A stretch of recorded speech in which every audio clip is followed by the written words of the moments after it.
Well, hello, folks. This is Joe from My Geek Scene. I'm actually doing a Skype call with MC Frontalot, the godfather of nerdcore hip hop.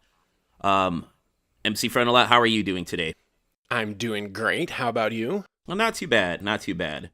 Are you okay with me referring to you by your real name? Sure. I What? mean, I assume your listeners can be trusted with such sensitive information. I don't know. I don't know. Well, Damien, thank you for this interview opportunity. I truly do appreciate it. So, I ran into you at MAGFest. From what I understand, your first MAGFest appearance. How was that for you? How was the event? It was lovely. What a nice con. What a nice time. And what a good attitude everyone seemed to have throughout. Yeah, for sure, because that was my second time at MAGFest, and I decided to make it my yearly vacation because of how much fun I had at that convention. And it was just for the point of just not even to go there to do work for like my geek scene, just to have a vacation at that con because it seems like it's so well run overall, and I think they do a great job. Yeah, I really liked dealing with all the folks who ran it and just the attendees. Like, I don't know, everyone seemed like they were in a good mood. Yeah, especially at the beginning of the year. So, I would like to go back in time for to learn more about you. So, why was "He's the DJ, I'm the Rapper" by DJ Jazzy Jeff and the Fresh Prince the first album you ever purchased?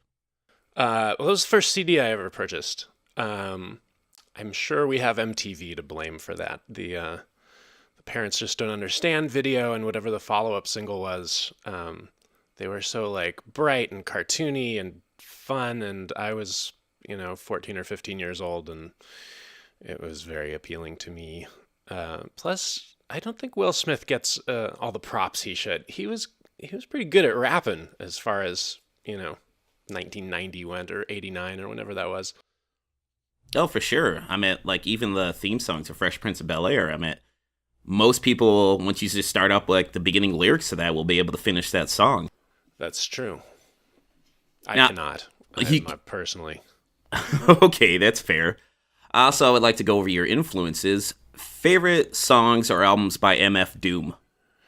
Oh boy. The Mad Lib project.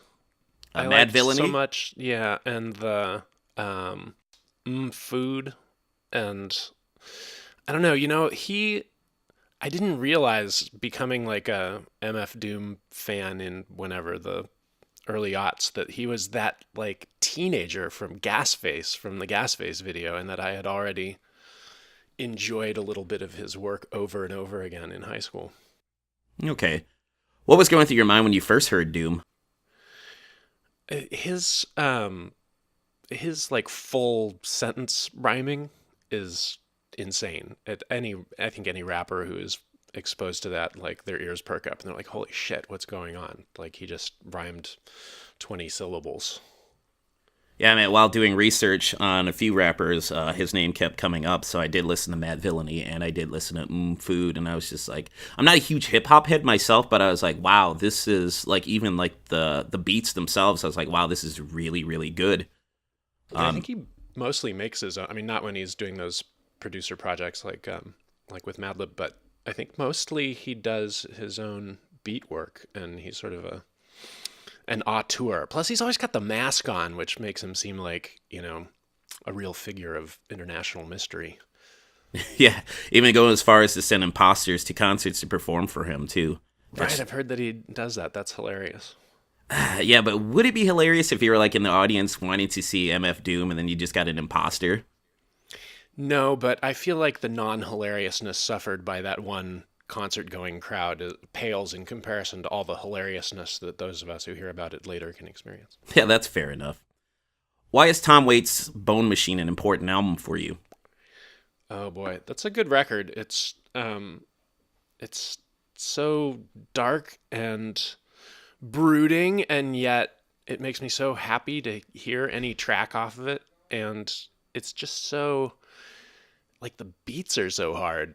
Like, they're these like rollicking, lopsided, weird beats made out of banging on tractors or whatever. It's like a chunk of wood and a piece of metal, and then you get a fat beat out of that. I love every part of that record, and the three Tom Waits records before that. They sort of form a a whole piece, those 4 albums in a row.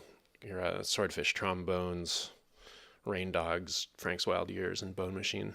Okay. I mean, I enjoyed the song Black Wings off of Bone Machine. That was your fave? That was my fave. I haven't really heard a whole lot of Tom Waits stuff. Because, like I said, whenever I do research on people, I also like to listen to albums that they enjoy so I can get an idea of, where they're coming from. And when I did listen to that whole album, I did like the Black Wings track. And I also went as far as to listen to Tom Waits provide commentary on all of those tracks just to get more of an idea about that album, too. Right on. I was in the tour van in last October with Lars and Ran and Schaefer. And Lars was like, I've been meaning to, get into Tom Waits and see what that's all about. So I went to the record store and I bought Alice on vinyl, I think he said. And Schaefer and I were like, oh man, that's like not an entry level Tom Waits record. It's like some challenging, weird shit. And I had some suggestions of easier ways to get past the initial sonic hostility that people experience when trying to enjoy Tom Waits for the first time. No, that's completely understandable. Did you see him as a gold prospector in the Ballad of Buster Scruggs? I did. I thought that was a good segment in that particularly bleak chunk of Coen Brothers. That was probably the only happy story out of that whole thing from when I watched that. I think that might be right. He might be the only person who survives his story. I mean, yeah, spoilers, folks, but death seems to be a central theme throughout that whole thing. So, favorite De La Soul albums? To my, what's the opposite of to my credit? To my horrifying shame, after being a humongous fan of 3 Feet High in high school, I got to college and De La Soul's Dead came out, and I couldn't vibe on it. I remember my hallmate, like maybe sophomore year or freshman year, whenever that came out, he's like, what do you think of the new De La Soul? I was like, where's all my hippie shit that I got so into from their first record? He's like, you really want them to do that same thing again? I'm like, well, I guess. Am I what will one day be called basic? But in later years, I of course listened back to it, and that album is great, and Balloon Mind State's great, and like all their output has been amazing, like throughout their career. And I was a fool to eschew it at first blush. Are you familiar with the upcoming Native Tongue Posse documentary called Speaking in Tongues? No, I am not aware of it. Is that going to be this year? That's what they say. I mean, it was successfully kickstarted. And because I was talking to Random and K Murdoch about that, and they didn't even know about that either. And I was just like, yes, that's a thing that's coming up. So it was funny. It was like at a convention, and I brought that up as a question in the QAA panel, and they actually stopped what they were doing and just to look it up right there on the spot. Yeah, that's going to be a source of some excitement among 40-year-old rappers, like 40-something rappers like me and Raheem. Yeah, but I think that's great, though. Like, we're in that time where people are starting up documentaries or even just basing off of nostalgia, just going back in time just to check out something and then bring it to the public like, hey, here's this cool thing that we liked in the past. I mean, it really should get some attention. And I think it's amazing, especially with how far we've grown as far as technology and whatnot, to be able to, especially like in the realm of like video production and audio production, so we can bring stuff like that to the public nowadays. Indeed. And it's one of the things that I can unreservedly say is wonderful about the internet, is that it's real hard to lose good art permanently. If it shows up online at any point, then it's going to be in a lot of archives from then on. It's not like something that showed up in a zine in 1987. It's like, who's still got a copy of the zine? Wait, nobody? Well, no, well. It's not like you could take it to a printer and just copy that down. I mean, you and save it into Xeroxed all your favorite zines, and some people probably spend a lot of effort taking their zine collections and putting them online. Maybe I should revise that. No part of human culture will ever be lost ever again. barring the horrible machinations of our coming fascist state. Well, let's hope that's not going to happen. Probably will, but let's hope it won't. Seems to be in process. But let's talk about fun things. Actually, I wanted to segue into the next topic. It's an album that I showed you at MAGFest, but let's talk about the musical you created with Gaby Alter called Young Zombies in Love. Young Zombies, yep. Mm-hmm. So what was the musical about? Because I could not find a video of the play at all online. You know, the best production of it, I think, not to take away from all my dear friends who were in the show a couple times in San Francisco, but the like really hot as shit production of that was for New York Fringe Festival in 2004, and there were just too many equity actors slumming it in their like Fringe Fest shows, which is what they all do for those couple weeks. And one of the things when you've got equity people, but you're not paying proper equity money, or maybe even if you are, is you're absolutely not allowed to tape them at all. Like not even the rehearsals for reference or anything. So that's something that's there's some human culture that is lost for legal reasons. Like anybody in a Fringe Festival show, like there's no video. Also watching video of stage productions is often terrible. So maybe that's not such a big loss, but anyway, that show is about, the sad gothy boy, seems like he always wished he was dead, and his very headstrong, commanding, full of life young girlfriend. And there's a zombie apocalypse happening, around the edges of the town. It's just getting started. People aren't aware of it yet, which is always the case at the beginning of the zombie movie. And they become quite star-crossed when he is killed by the zombie slasher, and becomes a zombie and has to fall in with the zombie kids from the high school who've been turned to zombies and are living out in the woods. And she has to be alive and try and convince all the adults in town that there's, something terrible happening, which of course none of them believe her, which is another hallmark of zombie movies, slasher movies, and other stock horror forms. Anyway, I've always just loved horror movies, and I wanted to make one of those musicals that we used to make all the time. Gaby and I and Dominic Ma and all the other folks from Emerald Rain Productions, we used to do an original rock opera every summer when we were home from college. And we did a bunch of them, but Dom moved to LA, and so I wrote one for a change, and Gaby did the music like he always does. And that was Young Zombies. We did it in San Francisco in 2000, maybe? 99, 2000, and then again in probably 2002 or something like that. And then we took it to New York, and I think in Alabama, a college took it and made it their like semester's musical production. Gaby and I went down and saw them do that. That was pretty fun. There is a video of that out there somewhere. Oh boy, I guess I didn't Google hard enough for that one. I wonder if it's not Googleable. I haven't tried to look it up. It may be out there, meaning on my hard drive. Well, I guess side question. You said you enjoy horror. Like, is there a particular genre of horror that you like slasher films, psychological horror, or what I would prefer is like campy B-movie type horror?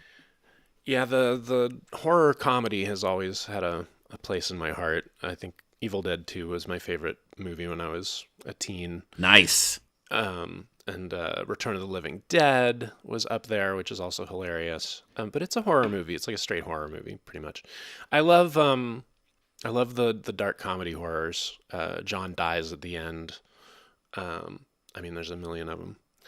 But as like a sixth and seventh grader with a Fangoria subscription, my favorite stuff was the gore. Like the more weird, crazy gore effects, the better.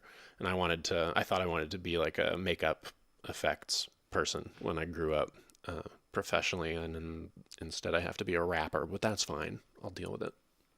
I've met a few of the FX artists in my travels while doing my geek scene, and they're some of the most down-to-earth, nicest people you will ever meet. Yeah, you'd have to be if you're going to sit down a fucking actor in a chair for 3 hours and build their face so that pus and blood can shoot out of it. You better be real charming so they don't get annoyed and wander off and do some other film. Yeah, if you only knew the stories that these poor folks would have to tell while dealing with some actors. The majority, from what I understand, the majority of actors that they've dealt with have been super nice too, but there have been some prima donnas, unfortunately. So one hears when learning Hollywood gossip. But I actually would like to switch over to the next subject, would be comics. So, in a past interview, you've mentioned that Chris Ware, Daniel Clowes, Julie, I want to say Doucette, Julie Doucet, sorry, the Hernandez brothers, and Peter Bagge, sure, are people that you've enjoyed. It seems to be that you're a fan of alternative comics. Yeah, I was big into like all the Fantagraphics and Dark Horse kind of stuff, Kitchen Sink. There was a big kind of heyday for those black and white underground comics when I was like just the age to think that was the coolest thing ever, like end of high school and into through college in my early 20s. And I collected them all as carefully as I could, and I loved all that stuff. And that also allowed me to like, be snobbish about the comics other people liked that were just, about dumb superheroes doing wish fulfillment for little boys or whatever. But as it turns out, that snobbishness is misplaced, and all of that stuff is totally great as well. I mean, I've read most of the hate comics from Peter Bagge. Yeah, those really paint a picture of your like early grunge era Seattle, don't they? That's an important fictional document there. I mean, that run of hate. Are there any cherished comics that you still own? Oh, I still have all of them. I never get rid of comics. Most of those are in my mom's basement, along with my X-Men run from like age 12 and 13. I think I got as far back.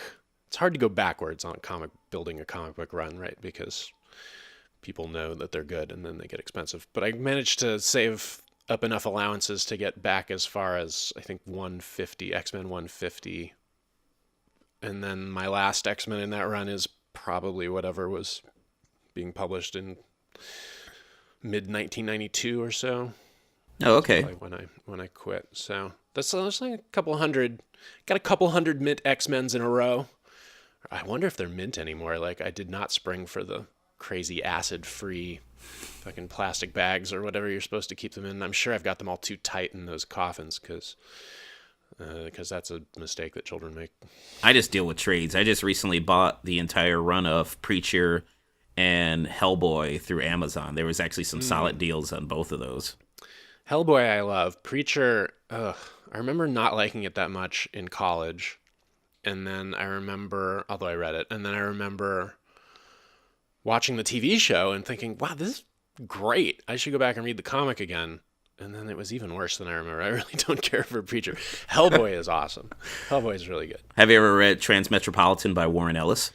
Only a little bit. And my buddy Max Isaacson he had somehow gotten a hold of the option on that and was trying to figure out how to develop it into a premium cable show. And it was going to be like maybe rotoscope animated over live actors doing the work. And he's like, you got to play whatever the guy's name is. Spider Jerusalem? Spider Jerusalem. Who I think only maybe I was the only tall, bald fellow he was friends with. I don't know why he wanted to cast me in that. My acting is not that hot. And I assume Spider Jerusalem's supposed to be British, so I guess I could work on my British accent. Well, if you get that rolling, dude, just let me know. That would be awesome, actually, to check out. Well, I would just love to see an adaptation of that if it's done with justice, though, Right. It's hard to please a comic fan when you adapt because they've got a lot of ideas about how it ought to be. But, it can go either way. Some of them work out great. No, yeah, don't get me wrong. I mean, I let go of that hang-up a long time ago. I used to be like, oh, it's going to be exactly like the source material. And I just realized that, no, it can't be that way. It's impossible.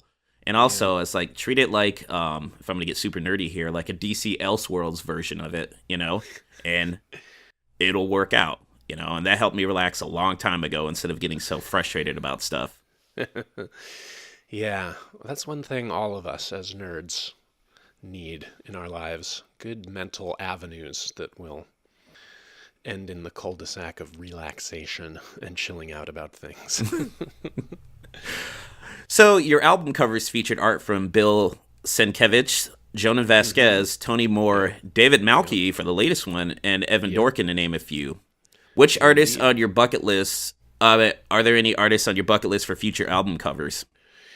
Well, I hit up Chris Ware for one, and he said, without being unkind in any way, he said, look, I've reached a point in my career where I don't have to do that anymore. Like, I don't have to take commissions for stuff that, like, I'm not already interested in, so I will turn you down. Sorry, good luck. And it's like, that's awesome. That's what you tell someone if you don't want to do something, instead of leaving them hanging forever with a maybe, which is sometimes what I do, because I'm like, well, maybe I'll want to do that at some point and have a lot of time, but those things never converge. So I can't have Chris Ware, I believe, ever. And that's like a little tiny bit heartbreaking, but, well, you can't have everything in the world. And then I got my other favorite comic illustrator of all time, Bill Sienkiewicz, to do the Fairy Tale record. And so that'll just keep my heart warm forever. I can never have to be sad about anything ever again. Oddly enough, when I looked at that album cover for the first time, when I saw the dinosaurs on top, I was like, is this by Bill Watterson from Calvin and Hobbes? At least based on the dinosaurs. And I was like, no way. There's no way that this dude got Bill Watterson of all people. Another Bill. Yeah, that would be quite a get. I assume he does literally nothing for anyone unless it's, for his kids' bake sale or whatever, like a charity or friend project that he's doing to be kind in an interpersonal way. I mean, I know that you read comic books. Did you do comic strips while growing up too? Oh, absolutely. Yeah. Every morning, the whole comics page of the San Francisco Chronicle, and then also the Oakland Tribune. And they had probably 60% overlap, but I still read both pages because you can't miss out on whatever trash was only in the Tribune. The Lockhorns. Oh my goodness, I haven't thought about the Lockhorns in so long. There's no way. I mean, is that still going on today? I'm pretty sure. Yeah, I think so. Wow, that is a throwback that I was not expecting out of an interview. My goodness. Have you ever seen the stripped documentary that they released a few years back about comic strips and the history of comic strips, where they interviewed a lot of people from the comic strip world, including Bill Watterson, who didn't appear on camera, but it was an audio interview that was spliced throughout the whole documentary. Even that, as I understand, is very hard to get a hold of. What, stripped? An interview with Bill Watterson for anything. But no, I haven't watched stripped. I had it in my Netflix queue for a while, and then it disappeared from Netflix, which is, take heed, take warning. Don't trust your Netflix queue to remain until you're ready for it. Live while the living is good. No, I dropped $65 on that thing to get the Ultimate Edition that had well over 26 hours of additional interview material. Oh, wow. Yeah. That's a whole day and then some of watching that movie. Well, I mean, I just like learning about people. I mean, not necessarily for me to do interviews with that person, but like, for me, obviously, I'm not surface level when it comes to just doing interviews, and that's always been my approach to listening to interviews too. I mean, yeah, I could have easily favorite song off of your latest album, blah blah blah blah blah. That's boring to me. I'd rather learn about the person, whether interviewing them or just checking out an interview about them too. Right on. So, did you ever venture into manga? No, not really. And my anime is also like, my anime knowledge is fairly shallow. I liked Akira a lot when I was in high school. I watched G-Force or whatever the G-Force cartoon was, and Voltron and Star Blazers and stuff when I was a kid. Okay. And Robotech. I was really into Robotech. But those, like all the like weirder corners of anime, I know almost nothing about. Despite playing anime conventions sometimes and suffering imposter syndrome at my booth throughout. Nah, dude. I mean, I'm not trying to invalidate you, but no, you deserve to be there, just like everyone else. I get away with it. I would actually like to. I would like to go over to another topic: video games. Which video games have had an impact on you? Gosh, so I started on a TRS-80 that my grandpa gave me. I moved up to a Commodore 64, and I had that throughout like grade school and junior high. At some point in high school, I stopped using the Commodore 64. I probably stopped on the Commodore 64 sometime in 8th grade when I stopped running a BBS on there. But all the Commodore 64 games, like I played almost every release title in the United States, because I guess I was a juvenile, and also there's statute of limitations. So I can just say that I was a huge video game pirate as a kid, and that was like the focus of the BBS, and the focus of all the BBSs I dialed into. You take these games that were like copy protected on a disc, and by you I mean people who knew what they were doing. They would take these 1 or 2 disc games and they'd crack them down into like these little itty bitty things that would sit there and unpack for a long time before you could play them. Like every time you booted it, it would sit there and like decompress for a long time and then go into memory, and then you could play. And the cracking groups would throw their little screens up at the beginning and send greets to the other cracking groups, and they would like, send fuck yous to the rival cracking groups, and the whole thing was enthralling, like world of criminal underground as far as I was concerned. So I played the hell out of every game I could get my hands on the Commodore 64 and sort of collected them. And the ones that were the greatest were the ones that let you build things, I thought. So there was like Racing Destruction Set, Adventure Construction Kit, maybe it was called. There was one you could basically just build RPGs, and you could do all the graphics and control, build all the levels, and it was just awesome. I'd spent forever on that. And the beginning of that was Load Runner, because I had a cartridge version of Load Runner, but you could whip out your tape drive or your disc, maybe only your disc, and build your own levels for Load Runner and save them, and then pull them up when your friends came over and be like, can you solve my extremely difficult Load Runner level? Look out, it has secret trap doors in all the places you want to walk.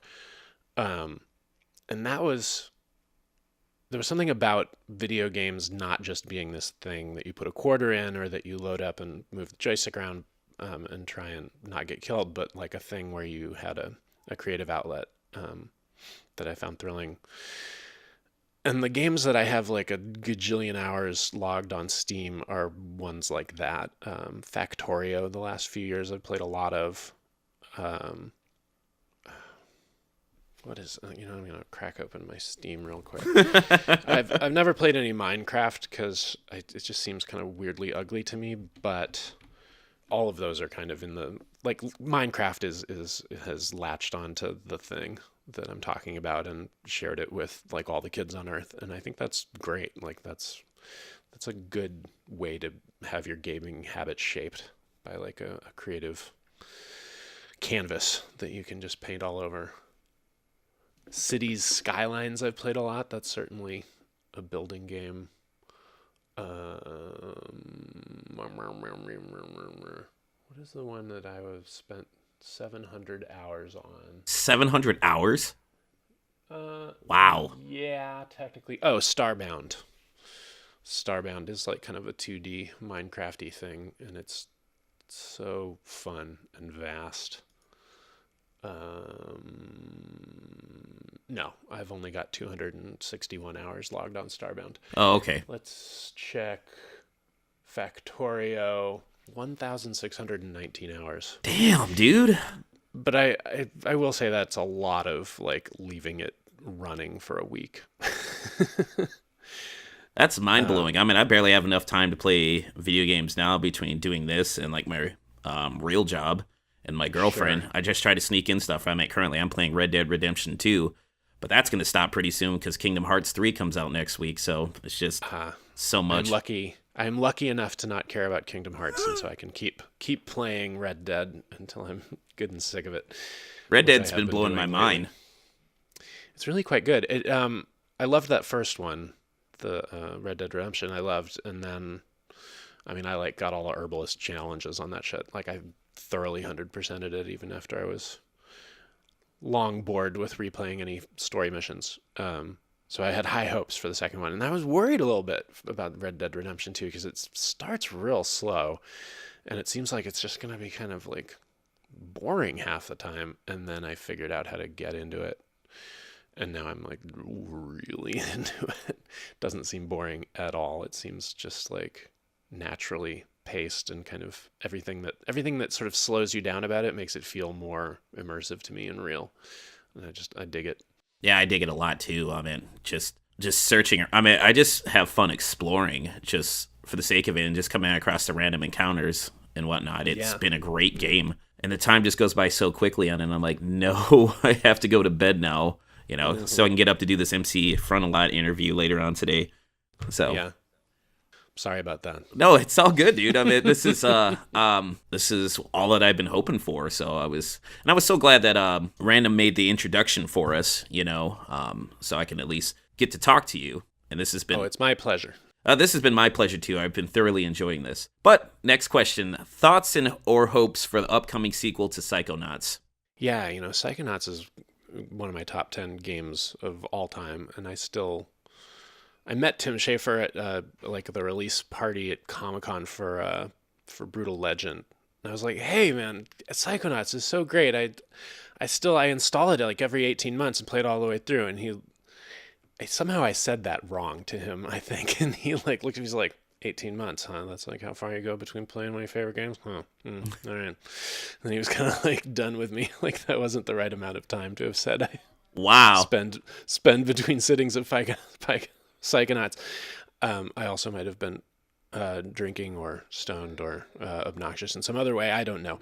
But anyway, my memory is Tim Schafer didn't like me when I said that to him. But I still load it up like pretty much once every year and a half and go through and get all the figments because that game is so amazing. So where are we with 2? The odds of it enthralling me and seeming like such a tight, complete, perfect object as the first one that's got to be low odds, right? But I've got my fingers crossed. I'm hoping it'll be wondrous. I've enjoyed a lot of the games from the Double Fine series, especially Costume Quest that came out a few years ago. Yeah, I played the first one of those and it was really charming. I agree. I really liked that one where you're a Russian doll. Stacked? I don't remember what it's called. Yeah, Stacked. Stacking. Stacking. It is just great. And their whole sensibility is fantastic, and every one of their games has had something great to offer. I mean, maybe you'll meet Tim Schafer again. He's like, MC Frontalot, makes you a character in the upcoming game. Well, one can dream. Is your channel MC Frontalot plays video games at you coming back? That is my Twitch channel that you're talking about, I think. Okay. But there's also, I archive all of that into a YouTube channel. That's where I found it. Okay. Which is good because Twitch, for some reason, deletes everything after 2 weeks. And that was the reason there's a bunch of videos on there is because I was like, I should check out Twitch. So I got a Twitch account and then I'm like, ooh, wait, goals. So I streamed until I had hit the first tier of like profit sharing, whatever they call it, being an associate or a hanger-on or whatever. I became a Twitch hanger-on officially by having hit their stats. And then I was like, well, now I don't have to like pay as much attention to this. And then I immediately stopped streaming. I was probably also then getting into a work cycle on a record or something. But I do plan to get back to it. And at some point I will put together a Patreon, and one of the levels of the Patreon will be like, well, if you're paying me to stream video games, then I guess I can look at it as work. And then I'll have to like do a certain amount of streaming every month. And then that's my expected return to the MC Frontalot Plays Video Games at You archive building exercise. Okay. All right. Rolling on into the final 2 topics of this interview. I wanted to talk to you about comedy, and then I definitely wanted to talk to you about your latest album. So, on the comedic subject, throughout your albums, you've interjected comedic skits. Were they all improv with rough outlines for concept? Let's see. The first one was the one with Will. About the blog? That's not true. There was one that was like just me improvising, pretending to talk to myself in one microphone. just like as a live take, probably real stoned. That was on Secrets from the Future at the end. And there's a skit with Kimmy Gatewood on that record too, and that was written. Although even the written ones, you tend to like, change it up a little bit during the editing. The other ones, the ones after that were all improv. I'd come with like a little something sketched down, and like their part, they'd have nothing on their part of it that they needed to look at or memorize. So it would be mostly improvised with like a framework. No. Sorry, go on. No, I was going to say, you caught me off guard when I heard Eugene Merman's pop up, and I was like, that dude's hilarious. He is. I think all of those comedians who I've been lucky enough to grab for album skits are hilarious. Oh, agreed. Among my favorites. Oh, and that Will Wheaton one from the third record, that one was fully scripted, but does still have little bits of improvised stuff in it. Anyway, and I did a skit with Anita Sarkeesian for the new record, and that had a whole script, and the version of it that's on the record is like, like 4 or 5 lines from the script, and the rest of it is just goofing around. Yeah, that was pretty funny, because I have heard your latest album, and I did enjoy that a lot. But before we go into that, have you reached out to Patton Oswalt for a collaboration? I probably do have some avenues for getting in touch with him, but he's one of those like, A-list popular, busy comedians, which means he's basically like a Hollywood professional. Which means not that the other comedians like don't have shit to do, but like the ones who I run into a lot by hanging around like the alt comedy scene in Brooklyn, it's a lot easier to be like drinking and be like, hey, have you ever wanted to be in a skit on a rap album? I don't like hang around and drink with Patton Oswalt under any circumstances that I can recall, although my heavy drinking sometimes impacts how many things I can recall in any given year, I suppose.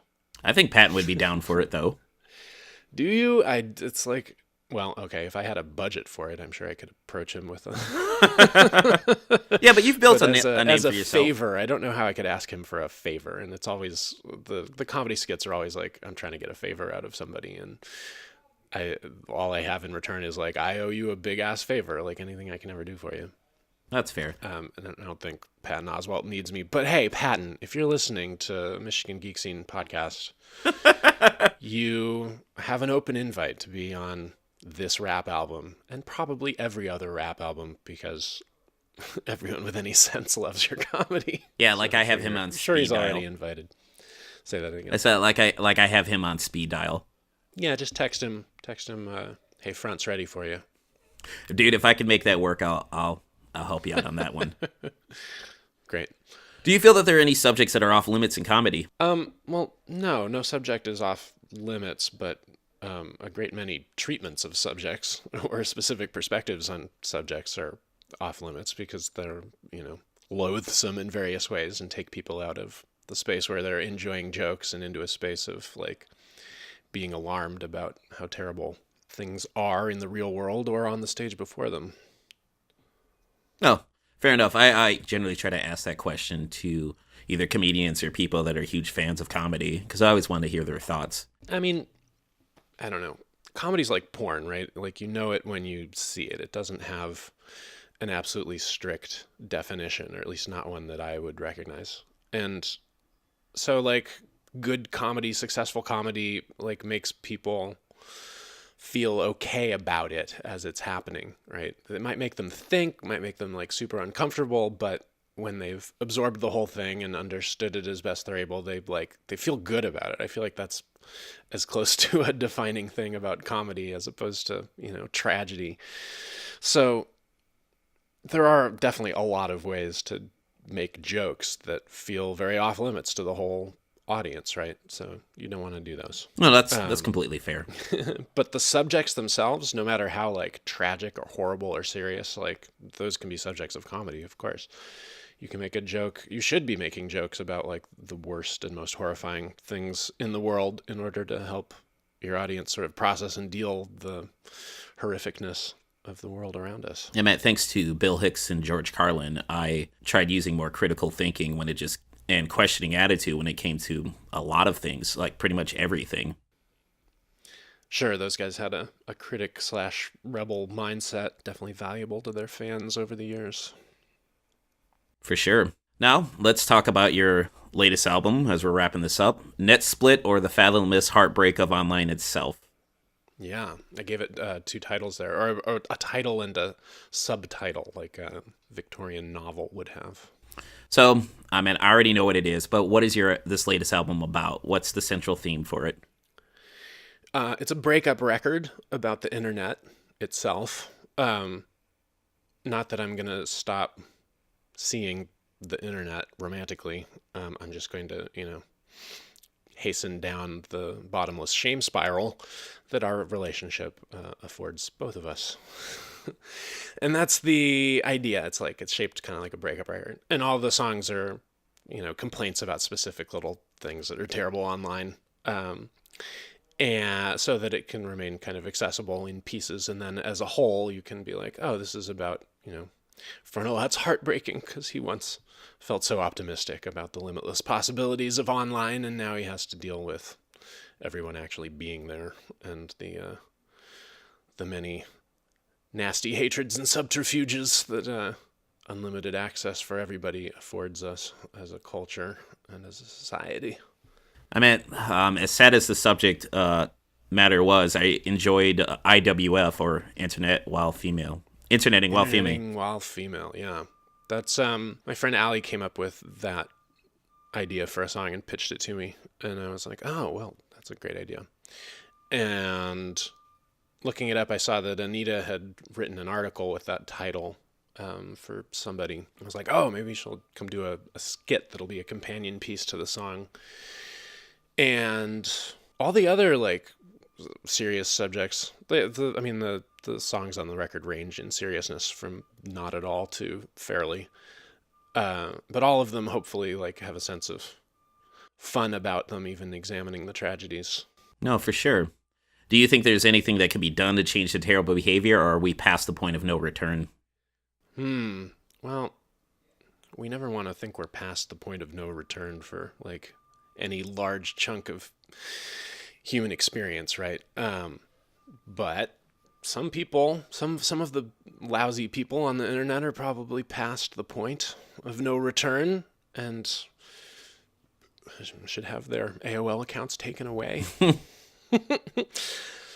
I don't know what online experiences we'll be having 10 years from now. Maybe it'll be very different. I like to think that a lot of our problems in dealing with online life are kind of generational and have to do with media literacy in general. Maybe the kids will just know, naturally, or seeming natural aplomb, what is real and isn't real online. And we will be thought of as the transitional generation when you could steal a US presidential election just by putting a lot of propaganda on Facebook. And that'll be a kind of a sad footnote in history and not a thing that keeps happening over and over again. But I can't tell which way it'll go. All we can do is struggle and educate each other and try to be kind when faced with ignorance, and try to be firm in standing against when faced with hatred and bigotry. That's all we can do, right? No, for sure. Do you have any potential video concepts in the works for this latest album? I mean, granted, yes, it has, the physical release hasn't came out yet, but do you have any video concepts in the works? There's one in the can. For the opening track, Internet Sex.